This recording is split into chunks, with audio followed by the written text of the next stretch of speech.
এতক্ষণ তো আমরা আসলে অনেক বেশি থিওরিটিক্যাল কথাবার্তা বলছি। এই ভিডিও থেকে আসলে আমরা আস্তে আস্তে প্র্যাকটিক্যাল জিনিসের দিকে চলে যাব।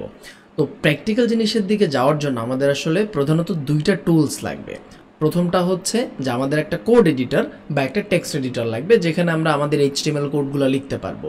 সেকেন্ডলি যেই জিনিসটা লাগবে সেটা হচ্ছে যে আমরা যে কোডগুলো লিখবো সেটা কোথাও না কোথাও তো দেখতে হবে। তো সেটা দেখার জন্য আমাদের একটা টুলস লাগবে, সেটা হচ্ছে আপনার ব্রাউজার। এটা আপনার কম্পিউটারে বাই ডিফল্টভাবেই থাকে। সেটা হইতে পারে গুগল ক্রোম, সেটা হইতে পারে মজিলা ফায়ারফক্স, সেটা হইতে পারে মাইক্রোসফট এজ, সেটা হইতে পারে সাফারি। তো ইউজুয়ালি আমাদের কম্পিউটারে বাই ডিফল্টভাবে উইন্ডোজ হলে পরে মাইক্রোসফট এজ থাকে। এছাড়া হচ্ছে যদি আমরা ম্যাকবুক ব্যবহার করি তাদের কম্পিউটারে হচ্ছে সাফারি থাকে। তো প্রথমে আমরা আসলে এই ভিডিওতে দেখব যে কীভাবে আমরা একটা কোড এডিটর বা একটা টেক্সট এডিটর আমরা ডাউনলোড করে ইনস্টল করতে পারি।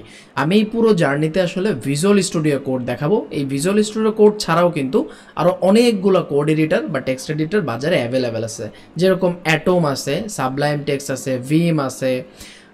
এছাড়াও মোটামুটি আপনি যদি দেখেন নোট প্লাস প্লাস আছে। তো অনেক ধরনের টেক্সট এডিটর বা কোড এডিটর কিন্তু বাজারে বর্তমানে অ্যাভেলেবেল আছে। আপনি যে কোনো একটা ব্যবহার করলেই কিন্তু হবে। আমাদের এই পুরো জার্নিতে আমি যেহেতু VS কোড ব্যবহার করব, অর্থাৎ ভিজুয়াল স্টুডিও কোড ব্যবহার করব, তাই আপনিও চেষ্টা করেন ভিজুয়াল স্টুডিও কোডটাই ব্যবহার করতে। এটা অসাম একটা টুলস কোড লেখার জন্য। তো এই কোড এডিটরটাই আমার নিজের অনেক পছন্দ, আই থিঙ্ক আপনাদেরও ভালো লাগবে। তো চলেন ভিজুয়াল স্টুডিও কোডটা আসলে ইনস্টল করা যাক এবং প্রথমে ডাউনলোড করা যাক। তো ভিজুয়াল স্টুডিও কোডটা ডাউনলোড করার জন্য আমরা চলে যাব কোথায়?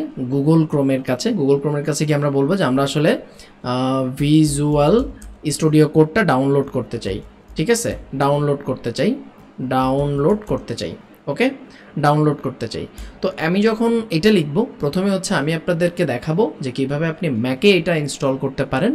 তারপরের ভিডিওতে, সেকেন্ড আরেকটা ভিডিওতে আমি দেখাই দেবো যারা উইন্ডোজ ব্যবহার করতেছেন, উইন্ডোজের ক্ষেত্রে এই ভিজুয়াল স্টুডিও কোডটা কীভাবে আপনি ইনস্টল করতে পারেন। প্রসেসটা কিন্তু খুবই সিম্পল, জাস্ট ডাউনলোড করবেন এবং এটাকে ইনস্টল করে ফেলবেন অন্যান্য সফটওয়্যার যেভাবে আপনি করেন।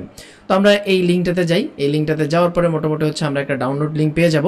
এখান থেকে আপনি দেখতে পাচ্ছেন যারা উইন্ডোজ হলো উইন্ডোজ এটা ডাউনলোড করবে, যারা ম্যাক হলে ম্যাকের এটা ডাউনলোড করবে। তো এটাতে যদি আপনি ক্লিক করেন তাহলে মোটামুটি হচ্ছে আপনার হচ্ছে ফাইলটা এখানে ডাউনলোড হয়ে যাবে। আমার এটা অলরেডি ডাউনলোড আছে। আমি যে যদি এখানে ক্লিক করি এখানে মোটামুটি এই যে ডাউনলোড চালু হয়ে গেছে, দেখতে পাচ্ছেন। তো আমি এটা মোটামুটি একটু স্টপ করে দিচ্ছি, আমার এটা অলরেডি ডাউনলোড করা আছে তাই করতেছি না। তো আমার কাছে যেহেতু ডাউনলোড করা আছে, আমি এইটা হচ্ছে ওপেন করি। এইখান থেকে যদি এখানে যাই আমি, এই যে আপনারা ডাউনলোড করার পর এরকম একটা জিপ ফোল্ডার পাবেন। এই জিপ ফোল্ডারটাকে আনজিপ করার জন্য জাস্ট এটাতে ডাবল ক্লিক করলেই এটা মোটামুটি এখানে আনজিপ হয়ে যাবে এবং এখানে আপনি ভিজুয়াল স্টুডিও কোডের একটা লোগো দেখতে পারবেন।